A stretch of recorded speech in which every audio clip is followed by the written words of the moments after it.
Hello everyone, আসসালামু আলাইকুম। সবাই কেমন আছেন? আশা করছি সবাই অনেক ভালো আছেন। আমি আলহামদুলিল্লাহ ভালো আছি। চলেন আজকে আপনাদের সাথে মোমো বানানোর রেসিপিটা শেয়ার করি।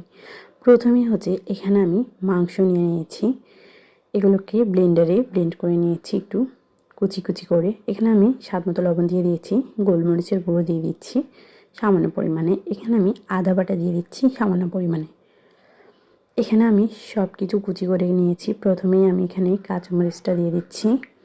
দেখেন, পরে হচ্ছে এখানে আমি পেঁয়াজ কুচি দিয়ে দিচ্ছি, যতভাবে কুচি করা যায় একদম মিহি করে। এখানে আমি টমেটো কুচি দিয়ে দিচ্ছি।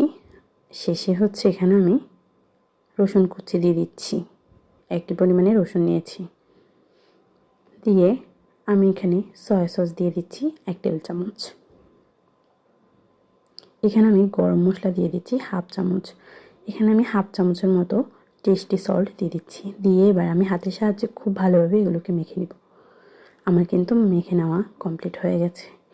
এবারে কিন্তু দেখেন কতটা লোভনীয় লাগতেছে। কি আজকে মোমোটা কেমন হবে বুঝতেই পারছেন অবশ্যই। বাজারে অনেক টাকা দিয়ে মোমো না কিনে খেয়ে আপনারা কিন্তু বাসায় একদম পেট ভরে মোমো খেতে পারবেন যদি এভাবে মোমো তৈরি করেন। খুবই মজা হবে, গ্যারান্টি দিতে পারি। এখানে হচ্ছে আমি ময়দা নিয়ে নিচ্ছি 2.5 কাপের মতো। আজকে আমি খুব বেশি বানাবো না, 2.5 কাপ ময়দা দিয়েই কিন্তু আমার আজকের এই কিমাগুলোর মধ্যে হয়ে যাবে। এখানে আমি স্বাদ মতো লবণ দিয়ে দিচ্ছি। এখানে আমি তেল দিয়ে দিচ্ছি 2 টেবিল চামচের মতো। আমার কিন্তু তেল দেওয়া শেষ। এবারে আমি সবগুলো উপকরণ খুব সুন্দর করে হাতের সাহায্যে মিলিয়ে নেব।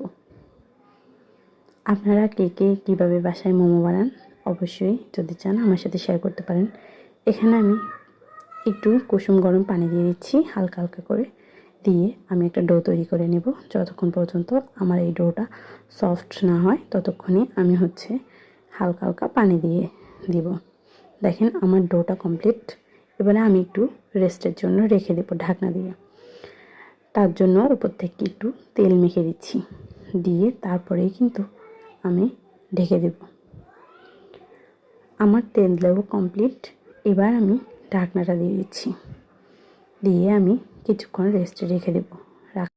এরপরেতে আমি খুব সুন্দর সুন্দর কিউট কিউট করে কিছু রুটি বেলে নিয়েছি।